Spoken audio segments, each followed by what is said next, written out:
Vice President Sara hindi daw masagot kung dadalo siya sa magiging pagdinig ng NBI sa December 11. Kaugnayan, kuha po tayo ng karagdagang report mula kay Bombo Kelly Cordero.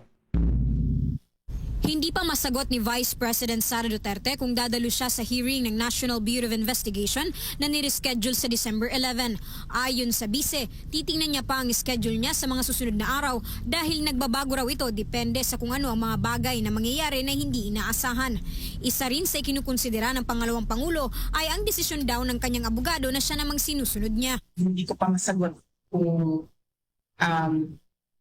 pupunta ako sa December 11. Tsaka ang isang consideration dyan ay sinusunod ko kung ano yung mga sinasabi ng lawyers sa ngayon. So, ano yung sasabihin or ano yung advice ng lawyers, yun yung gagawin ko. Matatandaan na hindi nakadalo ang bise ay noong November 29 sa tanggapan ni NBI Director Jaime Santiago sa Pasay City. Sa letter ng pangalawang Pangulo, sinabi nito na late niya na nalaman na postponed ang hearing sa Kamara na dapat ay dadaluhan niya rin sa parehong araw. Dahil dito na pagdesisyonan ng NBI na iurong sa December 11 ang hearing para mas makapaghanda pa si Vice President Duterte. Una na rin iniulat na isa sa mga request ni Duterte sa NBI ay ang ibigay sa kanya ang listahan ng mga itatanong sa kanya sa investigasyon, pero tinanggihan ito ng NBI. Ang pangalawang Pangulo ay nakapatong na kaso na grave coercion, direct assault at disobedience to persons in authority.